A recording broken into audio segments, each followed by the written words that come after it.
E eu quero compartilhar com vocês Provérbios, no capítulo 3, este homem sábio, um homem que Deus levantou como um dos mais sábios, ou o mais sábio da terra, e o mais rico, que foi Salomão, ele nos dá alguma dica aqui de como obter uma vida vitoriosa. Salomão, ele teve 3 momentos da sua vida. Quando ele escreve Cantares de Salomão, provavelmente ele tenha sido escrito quando era um jovem. Ele escreveu quando jovem ainda. Quando ele escreve Provérbios, ele já estava mais maduro, estava no auge da sua vida. E depois, já velho, já com a idade avançada, ele escreve Eclesiastes. E ele deixa para nós aqui, no Provérbios Provérbios número 3, alguns ensinamentos. Eu tirei um dos comentários que eu li a respeito deste livro. Um dos comentaristas, ele escreve o seguinte: todos sabem o quanto vale um bom conselho. Dar ouvido ao mais sábio faz com que nos beneficiemos de sua experiência obtida das duras penas. Crescer, viver em sociedade, manter um emprego seriam tarefas quase impossíveis sem orientação dos que já passaram por isso. E na sua maturidade, na sua idade já com bastante experiência, Salomão traz para o seu filho estes conselhos. E nós vamos compartilhar algumas coisas. E nós vamos tirar alguns requisitos do que Salomão ensina a seu filho. Nós vamos tirar alguns requisitos para obtermos uma vida vitoriosa. Encontramos bastantes cultos sendo promovidos, né? Culto da vitória, Mas para alcançarmos essa vitória, para sermos prósperos, abençoados por Deus, requer alguns requisitos. E Salomão deixa claro isso aqui. E ele começa aqui, o capítulo de número 3, ele diz assim: filho meu, não te esqueças dos meus ensinos, e o teu coração guarde os meus mandamentos, porque eles aumentarão os teus dias e te acrescentarão anos de vida e paz. Não te desamparem a benignidade e a fidelidade. Ata-as ao pescoço, escreve-as na tábua do teu coração, e acharás graças e boa compreensão diante de Deus e dos homens. Confia no Senhor de todo o teu coração e não te estribes no teu próprio entendimento. Reconhece-o em todos os teus caminhos e ele endireitará as tuas veredas. Não sejais sábio aos teus próprios olhos. Teme-os ao Senhor e aparta-te do mal. Será isto saúde para o teu corpo e refrigério para os teus ossos. Honra ao Senhor com os teus bens e com as primícias de toda a tua renda. E se encherão fartamente os teus celeiros e transbordarão de vinho os teus lagares. Ele traz para o filho estes ensinamentos. Esse provérbio de número 3 até o versículo, ou até o verso de número 35, é puro ensinamento. Você aprende muito. Depois em casa, com calma, você medita, você leia esse Provérbios 3 todo, medite nele, que tem bastante coisas aí para nós aprendermos. Ele começa o verso de número 1 dizendo que não te esqueças dos meus ensinamentos. e o teu coração guarde os meus mandamentos. O fundamento da justiça é a lei de Deus, e nós sabemos disso. A base, o alicerce da justiça é os mandamentos de Deus, a palavra de Deus. E obedecê-la é ser sábio. Aquele que entende isso, que põe na sua vida como norte a palavra de Deus, ele é um homem sábio.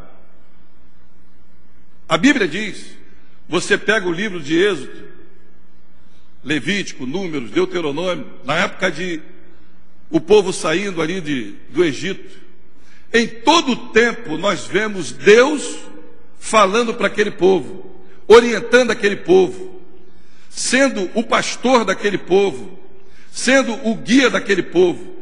Mas nós vemos por diversas vezes ele chamando a atenção do povo: guarda os meus mandamentos. Se guardares o meu mandamento, quantas vezes nós vemos isso escrito nesses livros? Sereis prósperos, a bênção vai alcançar vocês, vocês vão ser felizes, a sua descendência será abençoada. Guardar o mandamento de Deus é um dos requisitos para nós obtermos uma vida vitoriosa. Provérbios 6, 23, não precisa você ler. Ele diz o seguinte, a parte A: porque o mandamento é lâmpada e a instrução é luz. E lá em Salmos 119 e o verso de número 105 diz: lâmpada para os meus pés é a tua palavra, e luz para os meus caminhos. Aquele que coloca a lei de Deus, guarda a lei de Deus, observa a lei de Deus, os mandamentos de Deus, ele tem uma vida vitoriosa. Há uma correria hoje, uma corrida muito grande para a riqueza, né? Muitas das vezes pessoas confundem a prosperidade com a riqueza, né? E há uma diferença nisso. Eu vejo acontecer isso, testemunho próprio. Meu pai hoje tem 87 anos de idade. Homem como eu e você. Tem as suas falhas, teve os seus momentos na vida, mas um homem que, ao longo dos anos, desde que me conheço como gente, eu sempre vi a sua fidelidade com as coisas de Deus. Eu vi sempre ele atentar para os ensinamentos da sua palavra. Eu vi sempre papai, obediente, submisso à sua liderança. E hoje, com 87 anos, eu faço uma reflexão lá do passado até o dia de hoje. Papai nunca foi rico, mas papai sempre foi próspero.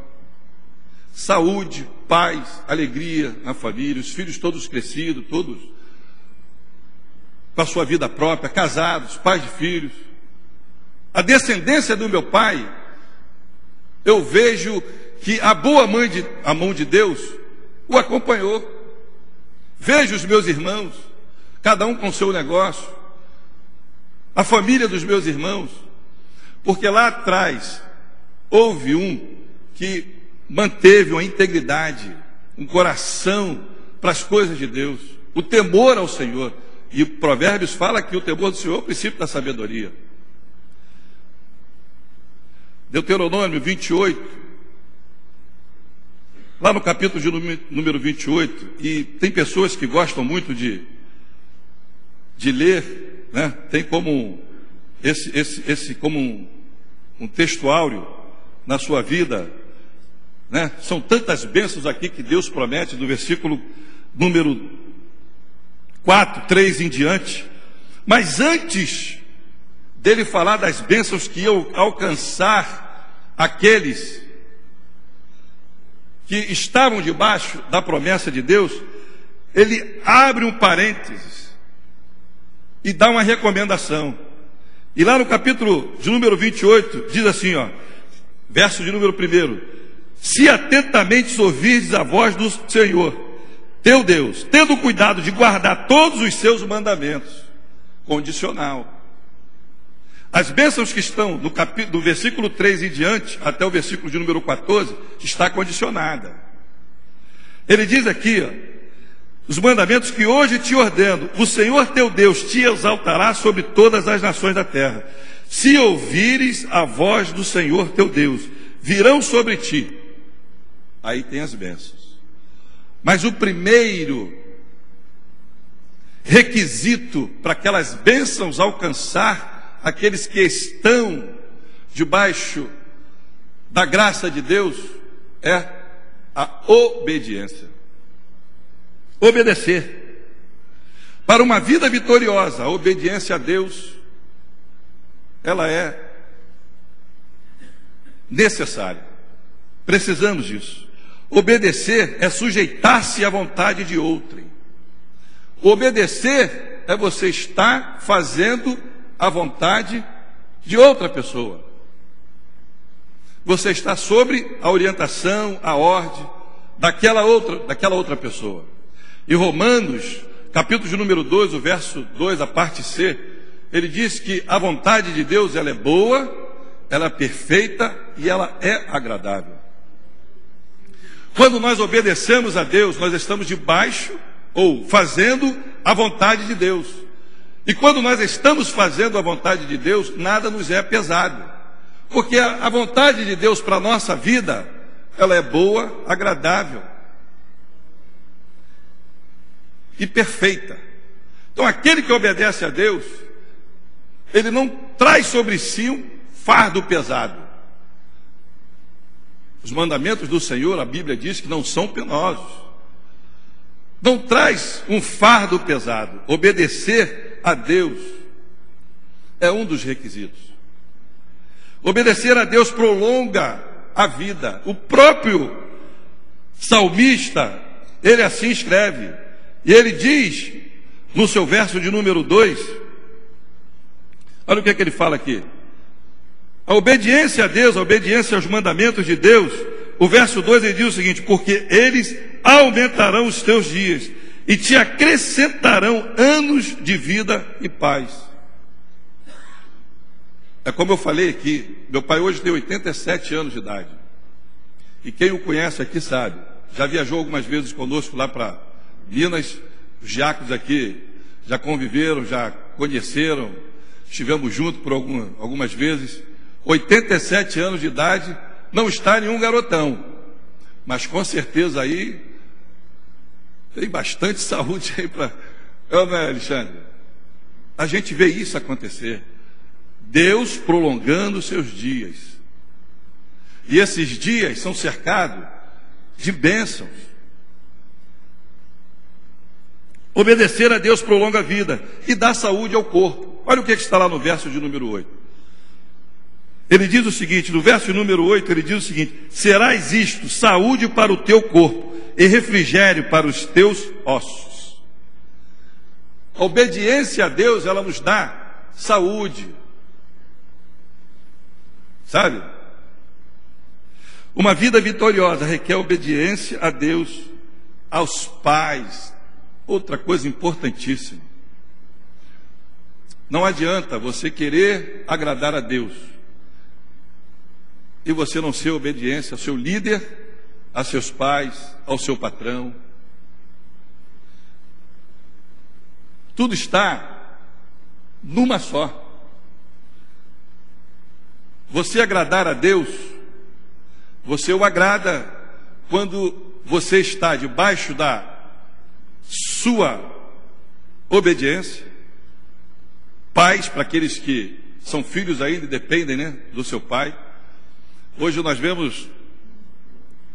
tivemos aí sábado a morte daquela cantora, e eu vim saber depois que o pai dela era judeu. E eu tenho certeza que aquele homem, por muitas das vezes, orientou bem aquela garota, aquela menina. O seu proceder, o seu modo de vida, tinha um dom, um talento, né? Uma voz excelente. e ela não soube usar aquilo que Deus deu a ela. E a obediência dela causou a sua morte física. 27 anos de idade, morreu. Porque com certeza ela foi uma menina que não obedeceu os seus pais, não seguiu os conselhos de seu pai. Talvez se tivesse ouvido o seu pai, ela teria tido uma outra vida, ou uma outra história de vida. Mas a obediência, uma vida vitoriosa, ela requer obediência a Deus, aos pais, aos seus líderes e ao seu patrão também. Homens que obedeceram, que não obedeceram e tiveram consequências tristes na vida. Nós vemos a história de Sansão, um homem que foi separado para ser um nazireu, foi separado como nazireu de Deus, um homem que poderia ter uma história maravilhosa. O relato daquela história podia ser uma das mais lindas da Bíblia, mas a sua desobediência levou ele a uma das piores tragédias da Bíblia, da sua história, melhor dizendo. A sua desobediência levou à sua morte. E a história dele ficou manchada, porque ele não honrou aquilo para qual foi chamado.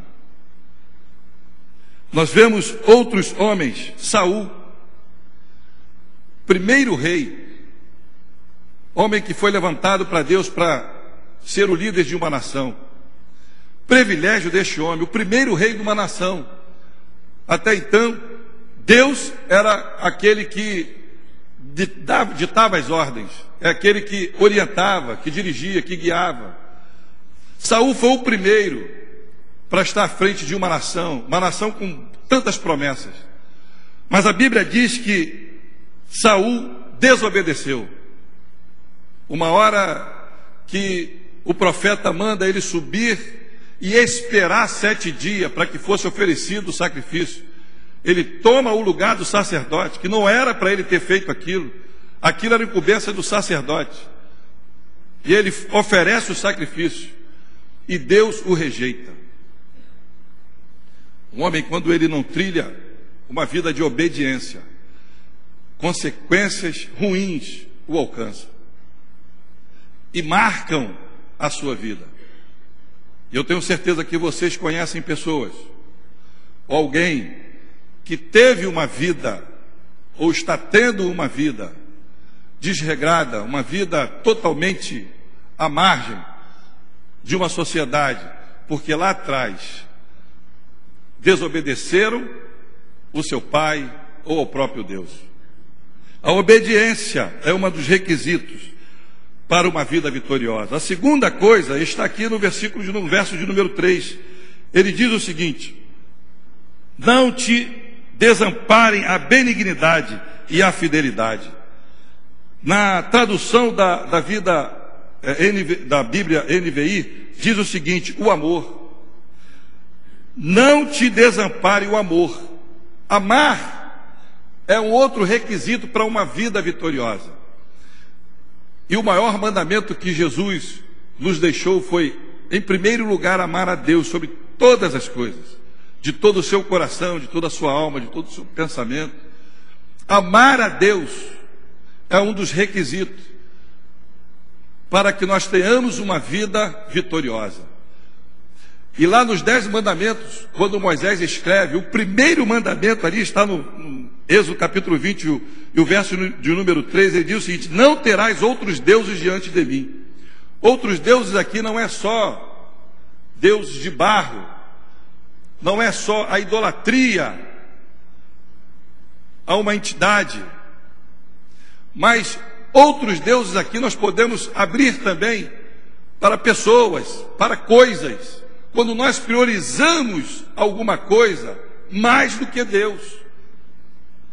Nós estamos dando o primeiro lugar na nossa vida a estas coisas.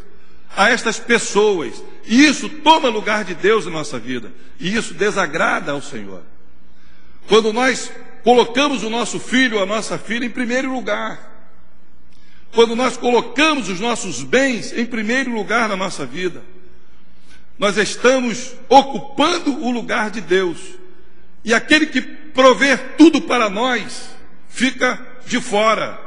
Aquele que nos dá o fôlego de vida e o que temos vem dele, a Bíblia assim diz, que tudo vem do Senhor. Se estamos vivos aqui, se estamos respirando, se estamos nesse auditório aqui, se estamos em comunhão, é porque assim Deus quis e Ele nos permitiu.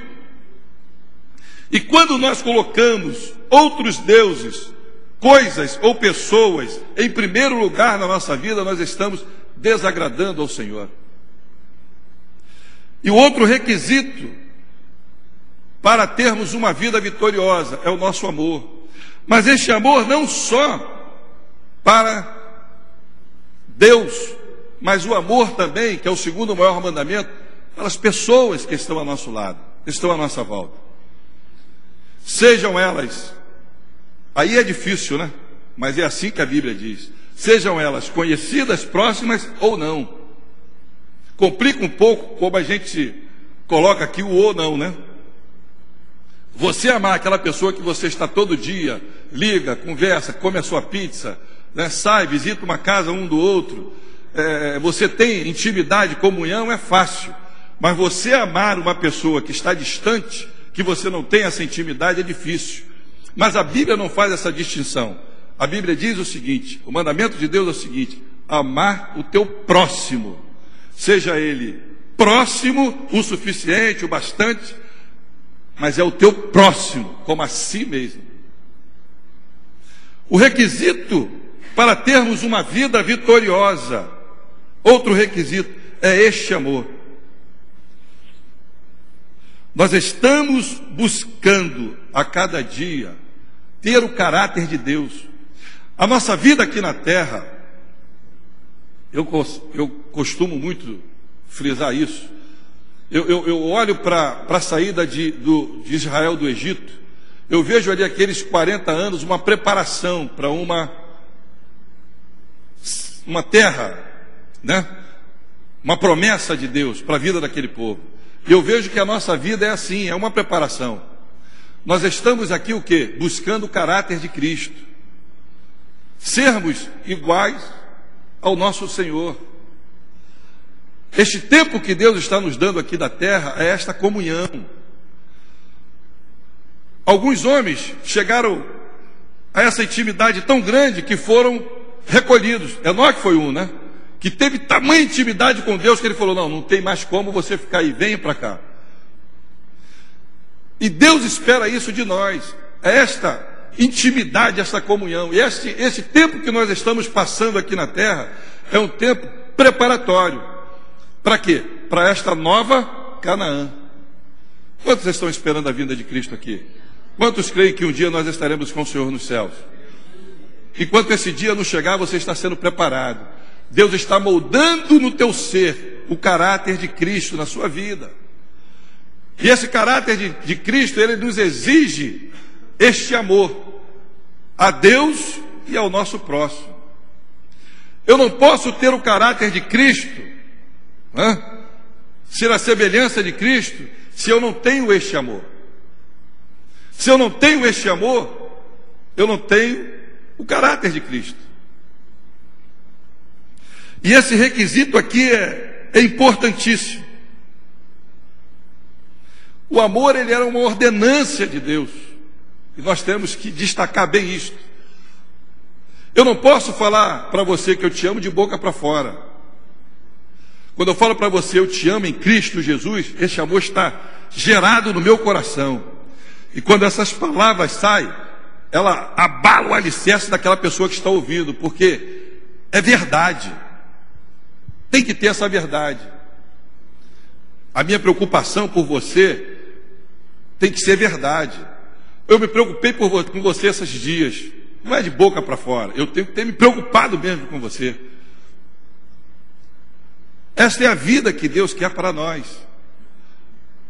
E quando estamos nesta comunhão, quando nós estamos neste amor, a Bíblia diz que Deus ordena o quê? As suas bênçãos. Uma vida vitoriosa, ela exige este amor com Deus e com o próximo. É uma palavra bem arroz com feijão, mas Deuteronômio 6 diz que nós teremos que inculcar na cabeça do nosso filho, não é isso? E são coisas que nós temos que estar remoendo a cada dia, porque nós não podemos deixar raiz alguma de amargura entrar no nosso coração. Às vezes nós nos deparamos com situações que nos entristecem. Você tem um temperamento diferente do meu, e eu tenho um temperamento diferente do seu. Eu não posso deixar isso abalar a minha estrutura. Você não pode deixar isto te abalar. Nós convivemos, ser humano é difícil. Nós temos que vencer essa dificuldade que nós temos, muitas das vezes, de entendermos que aquela pessoa, ela é diferente. O comportamento dela é diferente, a atitude dela é diferente. Os 5 dedos que nós temos, vamos colocar os 20. Os 20 dedos que nós temos, 10 nos pés e 10 nas mãos, a digital é diferente um dos outros. E a sua também é diferente da minha. Você nunca vai ter uma digital como a minha, nem com outro parecido. Deus nos fez assim. E eu tenho que aprender isto. Você é diferente. Mas a tua diferença, ela vai me ensinar a dar os passos certos para conviver com você e nós chegarmos juntos ao céu. Isto é o trabalho de Deus na nossa vida aqui na terra. É com essas indiferenças, esses temperamentos, essas atitudes, é que Deus está moldando em mim o caráter dele, para que eu possa ter uma vida verdadeiramente vitoriosa, tanto aqui na terra, como daqui a pouco, quando ele voltar, ou se ele não vier, eu morrer, estar com ele no céu e com você também. Esse é o requisito: amar a Deus, amar pessoas.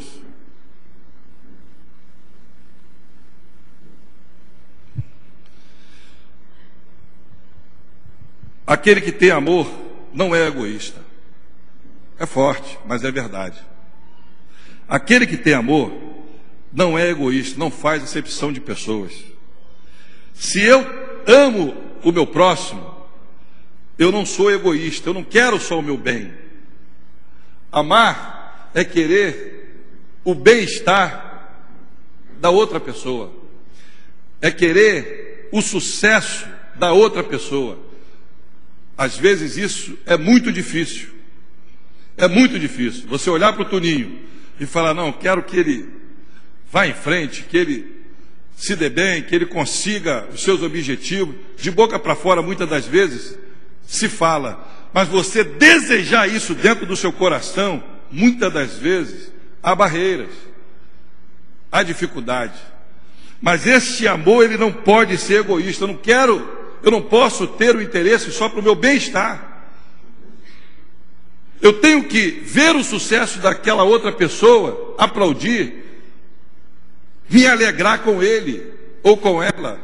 O sucesso desta pessoa é o meu sucesso, porque nós estamos no mesmo propósito: agradar a Deus. Se a pessoa está deslanchando no ministério, glória a Deus. Vá em frente, que Deus o abençoe mais ainda. Eu não posso sentir ciúme porque aquela pessoa está indo embora e eu estou ficando.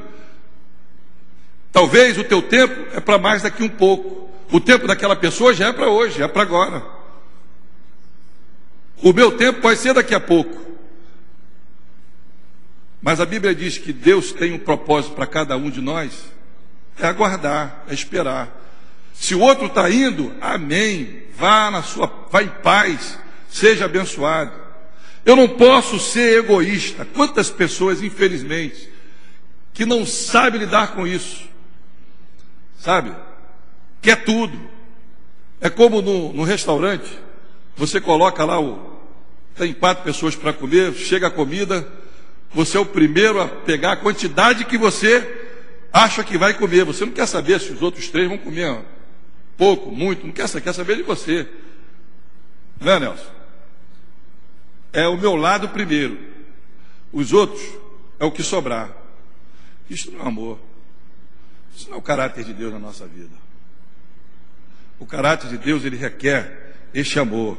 Amar a Deus em primeiro lugar e ao teu próximo como a ti mesmo. Uma vida vitoriosa, uma vida próspera, uma vida abençoada, ela requer isso. Esse sentimento. Família. Nós não somos filhos bastardos. Nós somos aqui filhos de um Deus. Nós temos um Pai. Nós temos um guia. Nós temos um que vela pela sua palavra.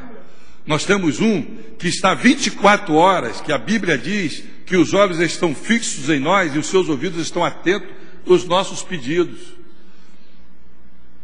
Sabe, nós fazemos parte desta família. Aquele que tem amor não é egoísta. Infelizmente, nós estamos vivendo numa geração que está contrária ao que nós estamos falando aqui agora. 2 Timóteo, não precisa você abrir. 2 Timóteo, no capítulo 3, o versículo de número 2, diz que, a parte A, pois os homens serão egoístas. Não é uma sociedade que nós estamos vendo? É a lei da vantagem, do gesto. Eu quero ver o meu lado. Né? Numa sociedade a gente vê muito isso lá no mundo, não é isso? O que eu puder tirar do outro, eu vou tirar. Lá fora a gente vê isso. É este sentimento egoísta, esse espírito de egoísmo, de vantagem, que está imperando lá fora. Nós vemos uma sociedade, infelizmente, assim. Mas nós estamos na contramão deles. E muitas das vezes, nós vemos, nós somos elogiados, ou alguém nos dá uma palavra, mas por que você é diferente? Porque nós temos o caráter de Cristo. O caráter de Cristo é contrário a estas coisas. Nós temos a natureza divina na nossa vida. E a natureza divina, ela não permite nós sermos assim, egoístas. O amor é uma ordenança de Deus, como nós falamos. Nós temos uma outra...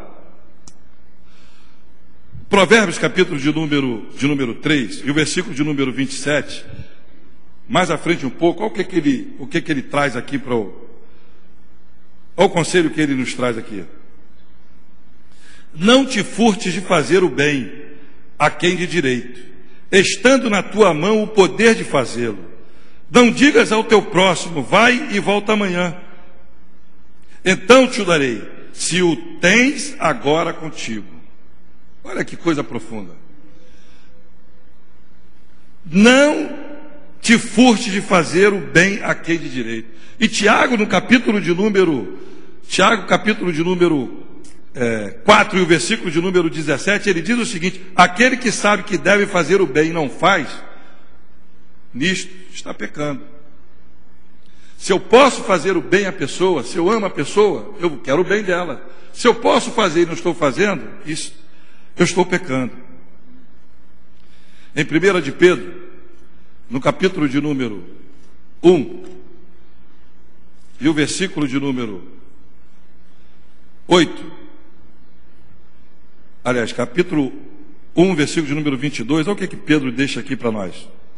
Tendo purificado a vossa alma pela vossa obediência à verdade, tendo em vista o amor fraternal, não fingido. Amai-vos de coração uns aos outros, ardentemente. Olha como ele frisa bem, ele destaca bem, ardentemente. Como eu disse aqui, não é de boca para fora. Este amor tem que vir lá de dentro. Eu quero que você seja um homem e uma mulher abençoada, porque nós temos a promessa de Deus na nossa vida. A promessa de Deus é sermos vitoriosos, termos uma vida vitoriosa. E se Deus achou graça assim na sua vida, amém, glória a Deus, vamos fazer. Vamos glorificar a Deus, agradecer a Deus. Aquele que pratica o amor acha graça de Deus e dos homens. O próprio Provérbios, capítulo de número 3, e o versículo de número 4, ele diz o seguinte: e acharás graça e boa compreensão diante de Deus e dos homens. Aquele que pratica o amor, olha só, ele acha graça diante de Deus e dos homens. Até o ímpio, ele reconhece essa diferença, esse algo diferente que nós temos. Esta alegria que nós temos do sucesso do outro, de ajudar o outro, de querer o bem do outro. O último requisito está no versículo de número 5. Como obter uma vida vitoriosa? Nós falamos aqui de obediência, nós falamos aqui de amor, e agora nós vamos falar de confiança. Uma vida vitoriosa, ela requer que nós tenhamos confiança naquele que nos chamou. Aquele que chamou você para esta boa obra, ele é fiel e ele vai completar. Aquilo que ele falou que vai fazer na sua vida, ele vai fazer, porque fiel é aquele que nos prometeu. E isto, nós temos, essa certeza nós temos que ter, esta confiança nós temos que ter, que Deus, em meio às tempestades da vida, às circunstâncias contrárias da vida, Ele vai realizar em nós os seus propósitos, porque Ele é fiel. E o verso de número 5, ele diz: confia no Senhor de todo o teu coração. Confiança em Deus é uma confiança total, uma dependência consciente dEle, da mesma forma que é preciso apoiar os pés no chão para andarmos. O que Ele requer de nós é essa mesma confiança. Se você não sentir firmeza, você não dá um passo, não é assim? Você levanta de uma cadeira ou da sua cama de manhã, se você não sentir o chão, você não põe força nos seus pés para você andar. Você tem que sentir firmeza para você caminhar. Quando você sente o chão, quando você está firme, não, estou firme, aí eu posso dar um passo, posso andar. Aí você confia que você pode ir mais à frente. Esta confiança que Deus espera em nós. É confiar naquilo que nós não vemos. Sabe? As promessas de Deus para a nossa vida são tantas que Ele nos faz. A Bíblia tem mais de 30 mil promessas para os santos, para os fiéis. Mais de 30 mil promessas. Às vezes eu não estou vendo ela acontecendo, ou não estou percebendo o tempo, se está próximo, mas eu confio que vai acontecer. É esta atitude que Ele quer. Salmo de número 71, o salmista ele diz o seguinte no verso de número 5: pois Tu és a minha esperança, Senhor Deus, a minha confiança desde a minha mocidade. Em Ti me tenho apoiado desde o meu nascimento. Do ventre materno Tu me tiraste. Tu és motivo para os meus louvores constantemente. O salmista aqui, ele sabia que toda a circunstância da sua vida, todo o tempo, estava no controle de Deus.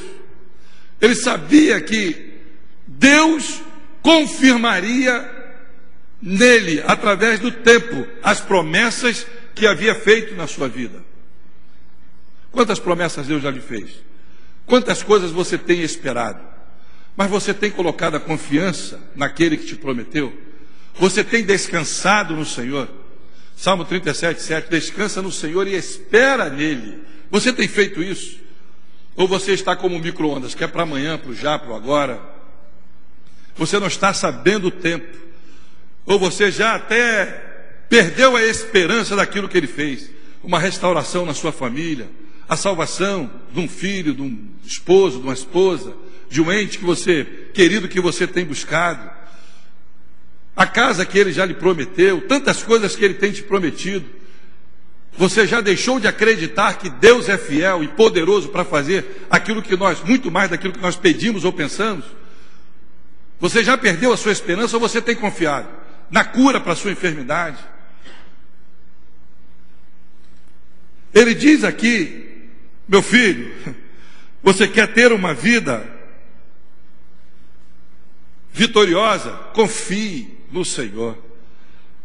Confiar é ter segurança, sabe? Mesmo você não vendo, mas você está palpando. Não, eu sei que vai vir. Deus está no controle. Deus foi quem me prometeu. O Salmo de número 37 e o verso de número 5 eu gosto muito. Entrega o teu caminho, entrega a tua vida, sabe? Entrega os seus sonhos, entrega os seus projetos nas mãos do Senhor. Diz assim, entrega o teu caminho ao Senhor, confia nele, porque o mais ele vai fazer. Você sabe o que é isso? É você projetar alguma coisa, Alexandre, o sucesso da tua empresa, o amanhã da tua empresa, você está trabalhando para isso, sabe? Mas você saber que com o teu próprio braço não vai ser suficiente, ou você não vai conseguir, mas você tem um Deus na sua vida, que é o dono do ouro e da prata, é aquele que abre porta onde não tem porta, é aquele que abre caminho onde não há caminho. Você colocar em Deus esta confiança, o meu sucesso, ele vai vir do Senhor. Eu confio que ele vai agir na minha vida.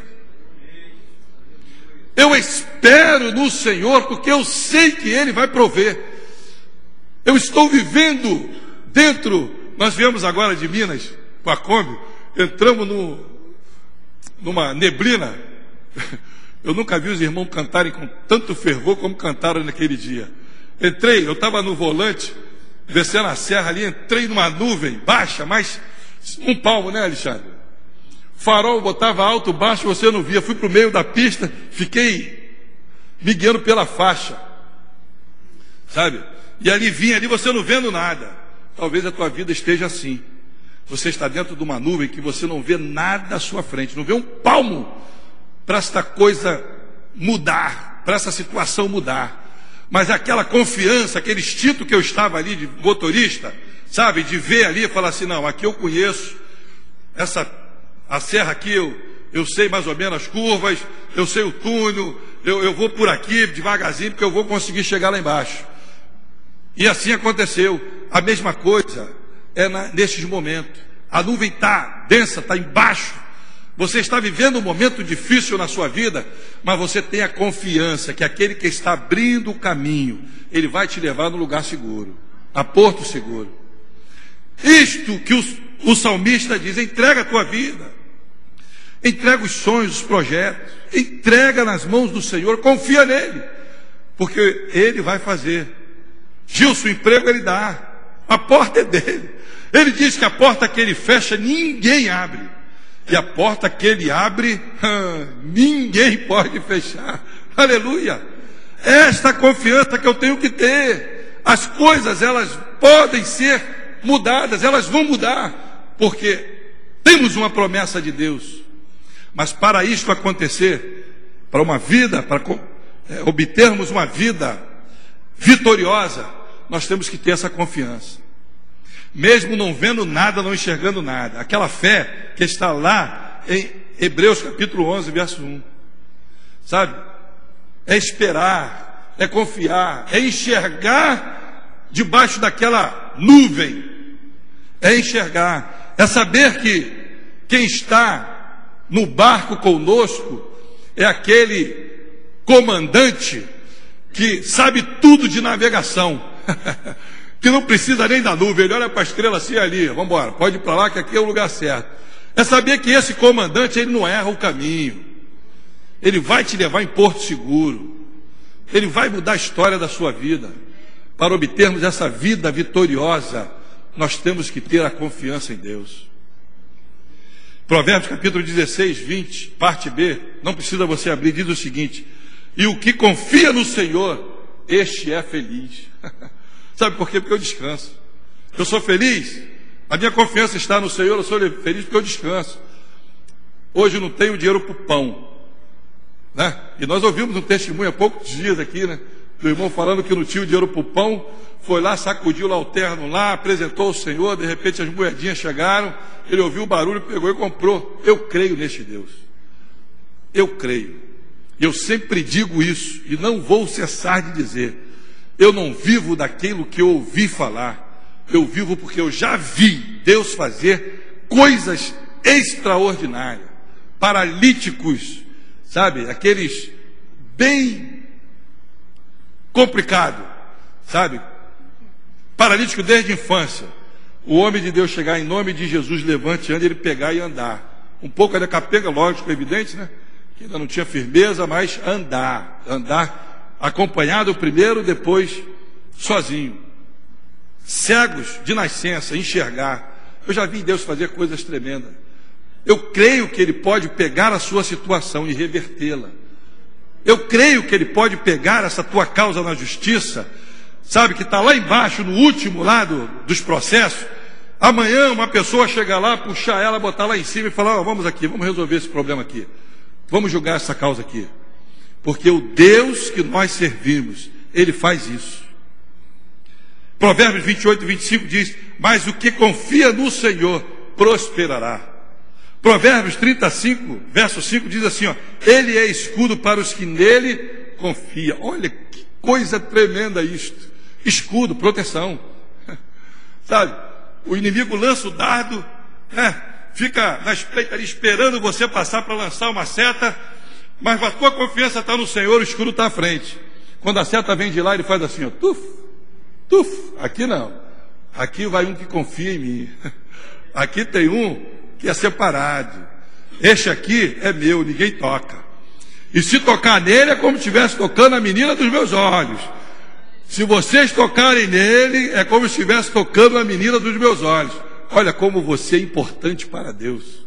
Talvez a tua mãe tenha falado lá atrás, o teu pai ou algumas pessoas falaram que você não presta, você não vale nada, você não vai ter sucesso. Deus fala diferente. Ele fala, você é ungido, você é um separado. Eu morri e derramei meu sangue por você. Sabe? A visão de Deus para a sua vida é diferente. Ele te vê como algo excelente, uma obra-prima. Tudo em Gênesis, capítulo de número 1 e diante, até o 3, tudo ele fala. Haja luz, haja luminares, haja terra, haja divisão, haja água, haja peixe, haja réptil, tudo haja, tudo voz, tudo palavras.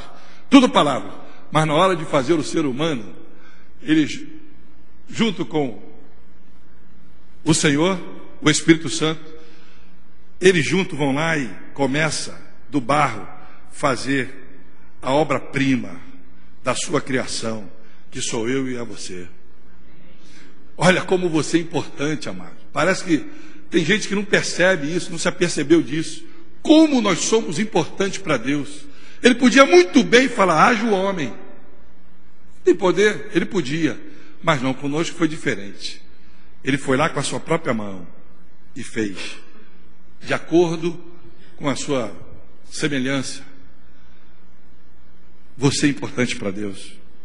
Isaías capítulo de 23 e o verso de número 3, para encerrarmos, ele diz o seguinte: Tu, Senhor, conservará em perfeita paz aquele cujo propósito é firme, porque ele confia em ti. Aquele que confia em ti, em Deus, Rogério, ele tem a paz de Deus no coração. Ele pode até enfrentar ali o que o salmista no Salmo 91 diz: 1000 cairão ao seu lado, 10.000 à sua direita, mas tu não serás atingido, somente com os teus olhos orará e verá o livramento. Você pode até ver isso acontecer, 1000 pessoas levantando de um lado, 10.000 do outro, tudo querendo o seu mal, sabe? Mas você vai passar em meio a essas pessoas, de cabeça erguida, passos firmes, porque você é um protegido de Deus, você tem a paz de Deus no seu coração.